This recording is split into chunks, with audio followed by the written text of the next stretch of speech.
누가복음 20장 45절로 21장 4절까지 말씀 가운데 이 시간 함께 교독해서 말씀 읽을 때에는 21장 1절로 4절까지 말씀을 교독해서 읽도록 하겠습니다.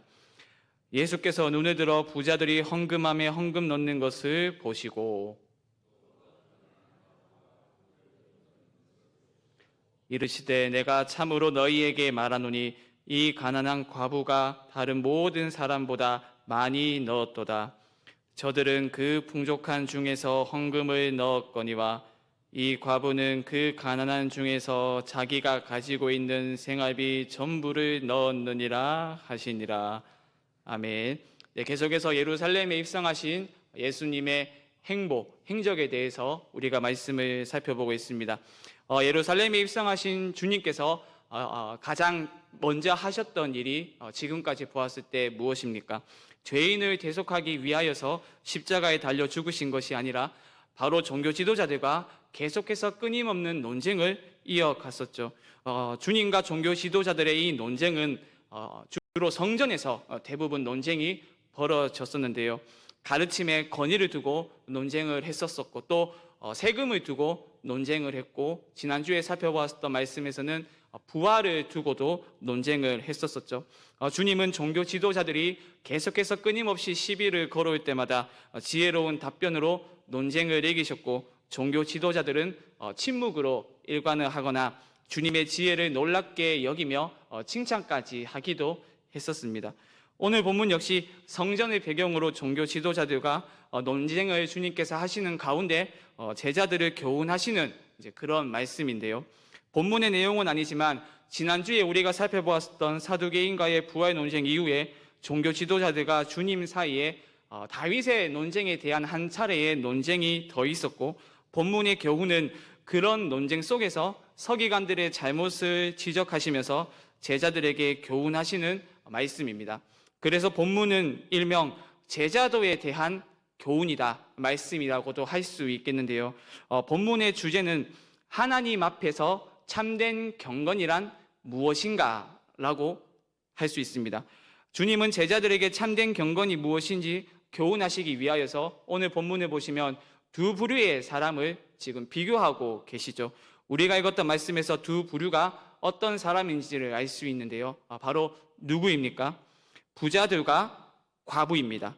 주님은 이들이 했었던 헌금을 대조하심으로써 참된 경건이 하나님께서 기뻐하시는 참된 경건이 무엇인지를 교훈하시는 것인데요. 저는 헌금을 생각하면 제가 청년 시절이었을 때 일이 제일 먼저 떠오릅니다. 한 10년 전, 11년 전이었던 것으로 기억하는데요. 제가 24살 2월 달에 전문대를 이제 졸업을 했었습니다. 졸업하고 곧바로 취업의 준비를 했는데 사실 취업이 잘 되지는 않았습니다. 전문대라서 제가 성적은 잘 받기는 했지만 공부하는 것이 딱히 제 적성에 맞지 않는다는 그러한 생각도 들었었고요. 여러 기회가 있었지만 계속해서 실패를 하는 바람에 취업에 대한 의욕이 떨어졌었던 것 또한 그때 당시에는 좀 사실이었습니다. 그렇게 상반기 취업 시즌이 지나고 다른 여러 아르바이트들을 하면서 간간히 용돈벌이를 하고 있을 때에 학교에서 전화가 왔었습니다. 아직 취업을 하지 않았다면 1년 정도 이제 조교로 계약직을 하면서 월급을 받으면 어떻겠냐라는 제안이었는데요. 저는 당시에 마냥 이제 놀 수만은 없으니까 조교 일을 이제 승낙을 하면서 1년에 대략 한 140만 월급을 한 140만 원 정도 그렇게 받으면서 학교에서 조교 일을 시작을 했었습니다. 이전에는 제가 아르바이트를 하기는 했지만 아르바이트 비용 수입 자체가 굉장히 적고 또 그 수입 자체가 고정적이지 않다 보니까 제가 흔히 말하는 이제 헌금 생활을 하지는 않았었습니다. 그래도 조교 일은 큰 금액은 아니지만 그래도 따박따박 나오는 안정된 월급이 보장이 되었었기 때문에 제가 조교 일을 처음에 이제 하겠다고 하면서 드디어 나도 한번 헌금 생활을 제대로 한번 시작해 보겠구나 하고 이제 그렇게 결심을 했었습니다. 그리고 친하게 지냈었던 청년들 이제 선배들한테 그리고 친하게 지냈었던 집사님들한테 이제 일을 하니까 11조를 하게 되었다고 그렇게 좀 자랑 아닌 자랑도 그렇게 했었던 것으로 기억이 나는데요. 11조를 처음 했을 때 그 감정이라고 할까요? 지금까지도 생생히 제 머릿속에 남아 있습니다. 예배 시작 전에 11조 봉투가 어디 있는지 이제 뻔히 알면서 청년부에서 제일 예뻤던 누나한테 청년부 그 11조 봉투가 어디 있는지 이제 물어보고 그 봉투에다가 제 월급의 10분의 1인 14만 원을 넣었을 때의 그 이제 떨림이라고 할까요? 감동과 감격은 참으로 지금도 잊혀지지가 않습니다. 그때 헌금을 할 때는 참으로 제가 그래도 어려운 가운데 하나님의 인도하심이 있었기 때문에 제가 조교회를 시작할 수 있었다는 그러한 확신과 더불어서 제가 받았던 그 월급은 분명히 하나님께서 저에게 주신 금액이라는 확신이 있었기 때문에 전혀 아깝지 않고 감사와 기쁨과 감격으로 그렇게 헌금을 했었는데요. 그런데 인간이 얼마나 참으로 간사한지 시간이 지나면서 그 감격이 조금씩 흐려지기 시작을 했었고, 또 마침 그 시기에 제가 공동체에 있었던 한 자매하고 교제를 하게 되면서 어느 순간에 그 14만 원이 좀 아깝다는 그런 생각이 들었습니다. 11주 안에 14만 원이면 맛있는 음식을 먹어도 한 2끼 내지 3끼 정도 더 이제 먹을 수 있는 금액이기도 하고, 놀러 가더라도 더 좋은 곳으로 놀러 갈 수 있는 금액이잖아요. 사실 20대 중반이니까. 그 생각이 드니까 14만 원이 굉장히 아깝게 다가오더라고요. 그래도 한 2번 내지 3번 정도는 돈이 아까워도 그래도 해야지 하는 그러한 마음으로 제가 11조를 더 했다가 시간이 지나가지고는 아예 이제 11조를 하지 않았던 이제 그러한 기억이 납니다. 제가 헌금에 대해서 항상 생각을 할 때. 이 자리에 나오신 분들이라면 당연히 훌륭하게 헌금 생활을 꾸준히 하고 계시는 분들이라고 생각이 되는데요. 여러분, 헌금을 할 때 우리가 하나님께 드리는 그 액수보다 더 중요한 것이 있다면 무엇인지 다들 알고 계시죠? 헌금을 하는 그 어떠한 마음의 동기와 목적을 가지고 헌금을 했느냐가 액수보다 더 중요한 것이 성경의 가르침이죠. 어떤 마음과 자세로 우리가 헌금을 했느냐에 따라서 하나님이 기뻐 받으시는 헌금이 될 수도 있고 하나님이 기뻐 받지 않으시는 헌금이 될 수도 있는 것이죠. 비단 헌금뿐만이 아닙니다. 우리가 하는 모든 신앙생활도 마찬가지이죠. 예배면 예배, 찬양이면 찬양, 기도면 기도, 구제면 구제 등 우리가 하는 모든 헌신의 목적과 이유에 따라 그것이 하나님께서 기뻐 받으시는 헌신이 될 수도 있고 그렇지 않은 헌신과 봉사가 될 수도 있습니다. 그래서 오늘 말씀을 통해 헌금을 비롯한 모든 신앙생활의 본질이 과연 무엇인지를 다시 한번 더 점검하며 하나님 앞에서의 참된 경건, 하나님께서 기뻐하시는 참된 경건이 회복되는 복된 시간이 되기를 소망합니다. 먼저 하나님이 기뻐하지 않으시는 경건의 모습은 무엇일까요? 주님은 부자와 과부의 헌금을 비교하기에 앞서 서기관들의 모습을 지적하시면서 제자들이 바로 이 서기관들의 모습을 반면교사로 삼아야 될 것을 교훈하십니다. 46절 마지막을 보시면 서기관들을 삼가라 라고 주님께서 말씀을 하심으로써 바로 제자들의 교훈을 위한 가르침이다 라는 것을 말씀을 하고 계시죠. 이 서기관의 모습이 이어지는 부자의 연장선이라고도 볼 수 있는데요. 주님은 다윗의 말을 인용하시면서 그리스도와 다윗의 자손에 대해 말씀을 하신 후에 갑자기 서기관들의 모습을 비난하십니다. 서기관들의 모습에서 제자들이 삼가야 할 것은 바로 외식의 문제였던 것인데요. 45절 하반절에서 47절까지의 말씀을 보시죠. 예수께서 그 제자들에게 이르시되 긴 옷을 입고 다니는 것을 원하며 시장에서 문안받는 것과 회당의 높은 자리와 잔치의 윗자리를 좋아하는 서기관들을 삼가라. 그들은 과부의 가산을 삼키며 외식으로 길게 기도하니 그들이 더 엄중한 심판을 받으리라 하시니라. 여기서 지금 비난하고 있는 것이 무엇입니까?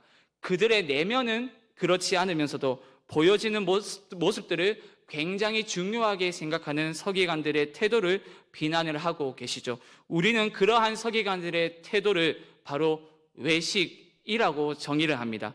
외식의 사전적인 정의는 겉만 보기 좋게 꾸미어 드러냄, 이것이 바로 외식의 사전적 정의인데요. 사실 주님께서 종교 지도자들을 비난을 하실 때에 이 외식의 문제를 가장 많이 지적을 하기도 하셨었죠. 특히 마태복음 23장 25절 말씀에서 주님은 이렇게 질책을 하셨습니다. 우리 화면을 보시면서 함께 읽어보겠습니다. 시작. 화 있을진저 외식하는 서기관들과 바리새인들이여, 잔과 대접의 겉은 깨끗이 하되 그 안에는 탐욕과 방탕으로 가득하게 하는도다. 어떻습니까? 겉은 깨끗하나 속은 시꺼먼 모습이 바로 종교 지도자들의 모습이며, 바로 이 모습이 오늘 본문에서 비난받고 있는 서기관들의 모습과 정확하게 일치하는 모습입니다. 서기관들은 자신을 타인으로부터 구별시켜주는 긴 예복과 더불어서 주목과 칭송을 받는 것을 즐겨 했었습니다. 또 시장과 광장에서 받는 공손한 인사는 그들의 허영심을 어루만지고 그들에게 즐거움과 자기 만족을 선사했었습니다. 그와 동시에 그들이 회당과 만찬에서 최고의 자리를 기뻐하는 것은 사람들이 그들을 남들보다 특별하고 우월한 인물로 존경하였기 때문입니다. 그들은 장황하고 그리고 정교한 기도를 하며 영적 그리고 신학적 면밀함으로 타인에게 감동을 주기까지도 하였습니다. 그러니까 겉모습으로만 이 서기관들을 보았을 때는 율법에 정통한 종교 지도자라고 이야기를 할 수 있었던 것이죠. 그러나 정작 그 안을 들여다보면 겉모습과 전혀 일치하는 모습이 하나도 없었습니다. 만약 그들이 길게 기도하는 모습이 마음 깊은 곳에서 우러나오는 진실한 기도였다면 그들은 절대로 과부의 가산을 쉽게 삼켜버릴 수는 없었습니다. 왜냐하면 성경은 하나님이 기뻐하시는 참된 경건의 표지 가운데 하나로 과부를 섬기고 돌보는 것으로 계속해서 이야기를 하고 있기 때문이죠. 그것이 바로 구약과 신약, 성경 전체에서 이야기를 하고 있는 참된 경건의 표지입니다. 특히 야고보 사도는 과부를 돌보는 그것이 바로 경건의 표지다라고까지 이야기를 하였는데요. 야고보서 1장 27절에서 사도가 이렇게 이야기를 했었죠. 하나님 아버지 앞에서 정결하고 더러움이 없는 경건은 곧 고아와 과부를 그 환난 중에 돌보고 또 자기를 지켜 세속에 물들지 아니하는 그것이니라. 그런데 누구보다 율법에 능한 서기관이 과부를 돌보지 않고 돌보지 않는 것을 넘어서서 이 과부의 가산을 삼키며 자신들의 지위를 남용하는 모습을 보였었습니다. 당시 서기관들은 율법을 가르치는 것과 동시에 백성들의 법률 대리인, 재산 관리자, 상담자 역할을 했었다고 합니다. 특히 과부 같은 사회적 약자들이 자신의 어떤 재산 관리나 상속 문제를 서기관들에게 위임하는 일이 흔히 있었다고 하는데요. 그래서 과부의 가산을 삼킨다는 것은 이 서기관들이 과부의 재산을 관리하거나 영적 지도를 빙자하면서 재산을 갈취하는 그러한 행태를 의미한다고 볼 수 있습니다. 당시 사회적 약자였던 과부를 돌보는 것이 율법의 정신인 이웃사랑을 실천하는 것임을 그 누구보다 잘 알고 있었던 서기관인데 그들은 정작 그것을 실행하지는 않았습니다. 서기관들은 가장 약한 대상을 먹잇감으로 삼아서 금품을 갈취하며 자신들의 배를 채우기에 급급했던 겁니다. 그들은 자신을 부유한 은인과 높은 신분의 사람으로 대우받기를 원했지만 그들의 어리석은 욕구 때문에 과부들에게는 전혀 신경을 쓰지 않았던 것이죠. 그들의 신앙심을 드러내기 위하여서 길게 기도하며 사람들에게 고귀한 모습을 드러냄으로써 경건한 이미지를 계속해서 유지하였지만 기도하는 손이 높이 들리면 높이 들려질수록 그리고 그 기도 소리가 크면 클수록 과부는 더욱 심하게 속고 착취당했습니다. 결국 이 서기관들은 겉모습과 달리 경제적 이득에 초점을 맞추는 위선, 신앙과 하나님을 이득을 챙기는 도구, 높은 명예와 전문 지식과 또 높은 신분을 부를 축적하기 위하여서 활용했을 뿐이었던 것이죠. 그래서 유명한 청교도 가운데 토마스 왓슨이라고 하는 한 청교도가 있는데요. 이 청교도가 위선에 대해서 다음과 같은 이야기를 했습니다. 한번 잘 들어보시죠. 위선의 특징에 대해서 이렇게 말했습니다. 위선자는 겉은 아름답지만 속은 썩었으며 겸손을 가장하지만 그 겸손은 세상에서의 성공을 위한 겸손이다라고 말했습니다. 한 번 더 말씀을 드리겠습니다. 위선자는 겉은 아름답지만 속은 썩었으며 겸손을 가장하지만 그 겸손은 세상에서의 성공을 위한 겸손이다라고 위선에 대해서 정의를 내렸습니다. 딱 본문의 서기관을 겨냥하는 그러한 정의라고 할 수 있죠. 아무것도 모르는 백성들은 그저 긴 옷을 입고 기도를 오래 하는 그 서기관의 겉모습만을 보고 속을 수 있습니다. 그들의 신앙을 칭송할 수도 있습니다. 참으로 율법학자라고 하나님을 경외하는 사람, 참으로 하나님께서 기뻐하시는 참된 경건을 소유한 사람이라고 평가를 할 수도 있습니다. 사람은 말이죠. 왜냐하면 사람은 내면이 아닌 그 사람의 외면만을 볼 수 있기 때문입니다. 그래서 평가 기준이 외적으로 드러나는 행동일 수밖에 없습니다. 청년의 때에 흔히 교회에서 청년부 내에서 어떤 일이 자주 있습니까? 형제가 자매에게, 자매가 또는 형제에게 잘 보이기 위해서 어떻게 합니까? 열정적인 신앙인인 척하는 행동들이 있죠. 신앙인 코스프레라고도 할 수 있겠는데요. 보통의 경우에는 그래도 형제보다 자매가 신앙이 조금 더 좋으니까요. 자매가 자주 출몰하는 예배의 자리, 기도의 자리, 헌신의 자리에 형제 또한 자주 나타납니다. 제 이야기는 아닙니다. 청년으로 제가 있었을 때에 어떤 한 형제가 새신자로 교회에 이제 들어오게 되었는데요. 처음에 다른 교회에서 신앙생활을 하다가 제가 다니던 교회에 청년부로 이제 새 가족으로 왔는데 엄청 처음에는 열심히 있었던 형제였습니다. 그런데 나중에 보니까 이 청년부에서 제일 예뻤었던 누나에게 잘 보이기 위한 헌신이었고 봉사이고 열정이었던 것인데요. 어떻게 잘 되어서 교제까지 이어갔었습니다. 그런데 시간이 지나면서 이제 서서히 이 형제 같은 경우에는 본색을 드러내기 시작하죠. 예배에 늦는 것은 허다하고요. 드럼으로 찬양팀을 열심히 섬겼는데 기도회에 나오는 횟수가 점차 줄어들기도 하고 또 결혼으로까지 이어졌지만 주의를 지키지 않고 놀러가는 그러한 일이 잦아지기 시작했습니다. 당시 어른들은 물론 외적으로 드러나는 활동들, 봉사들만을 보고 그 형제의 신앙을 판단하고 평가할 수밖에 없었기에 당연히 많은 칭찬을 아끼지 않았던 것으로 기억을 하는데요.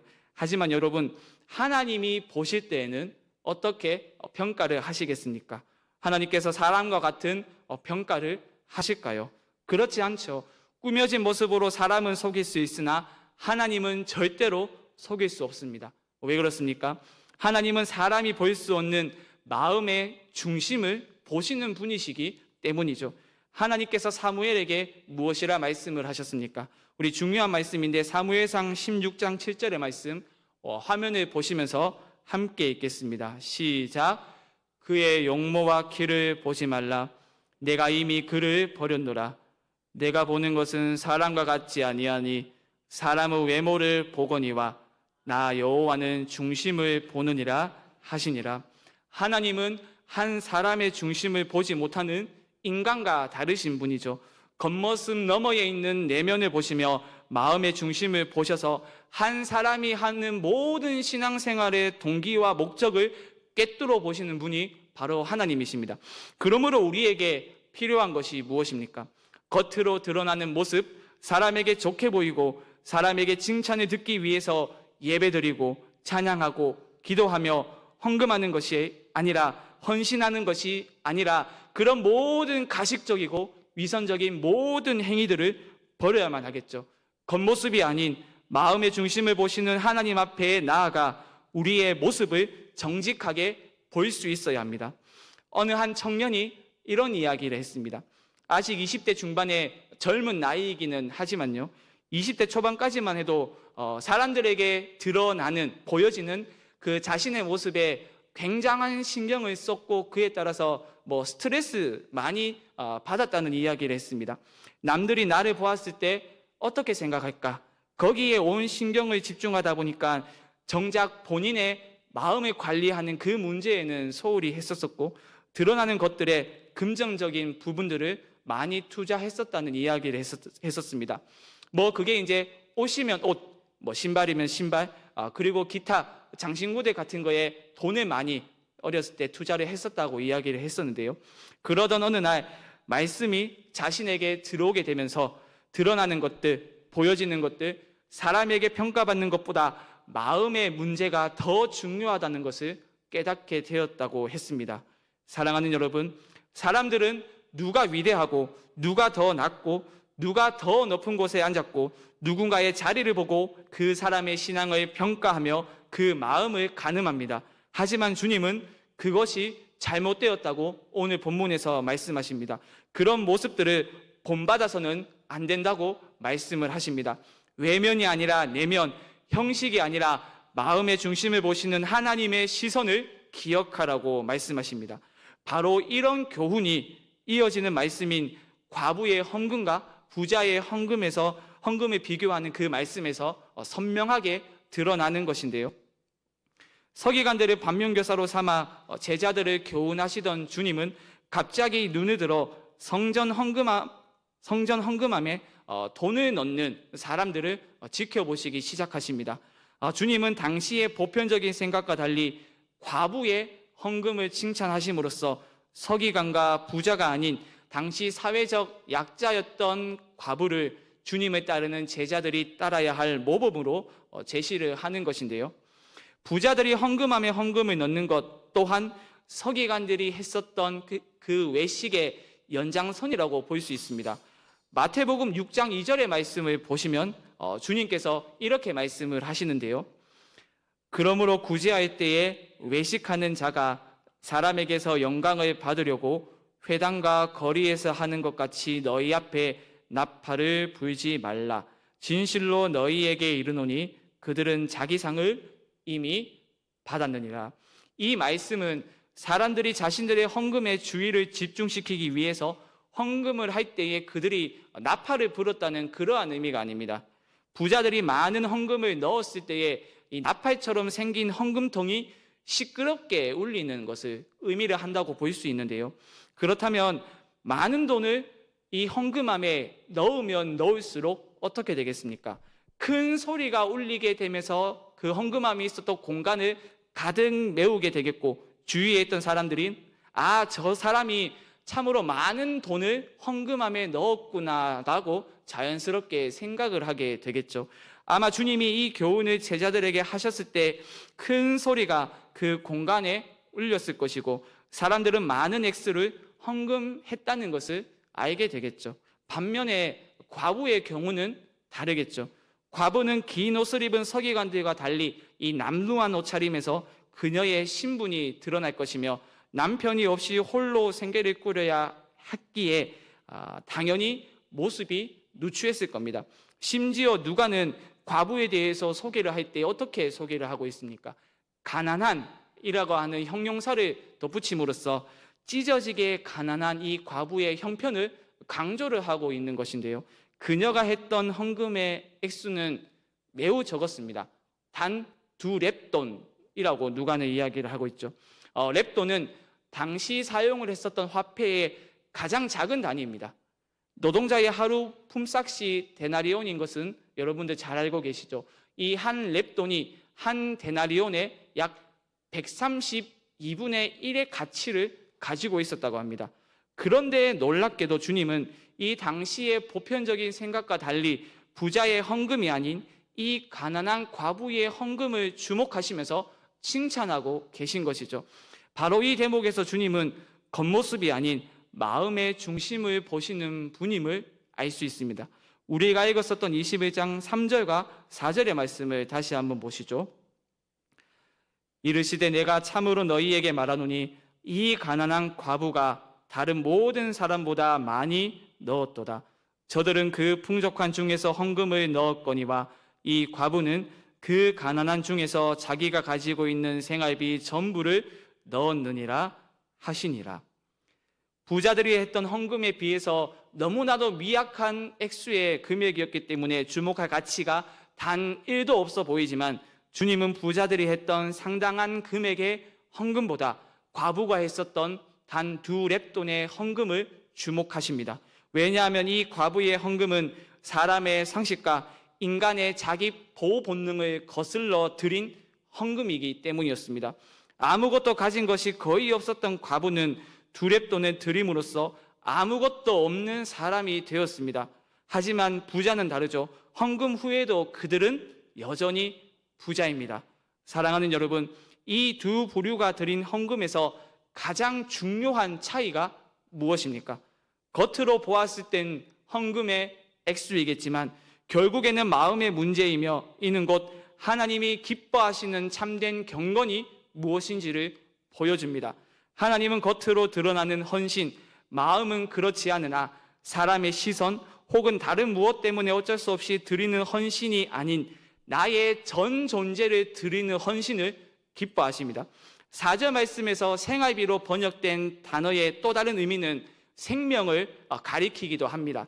과부는 생활에 필요한 모든 것을 드렸기에 어떻게 생활할 것인지 1도 계산하지 않았습니다. 그녀는 두 렙돈이 아닌 한 렙돈을 드릴 수도 있었지만 그녀가 가지고 있었던 전부인 두 렙돈을 하나님께 드렸습니다.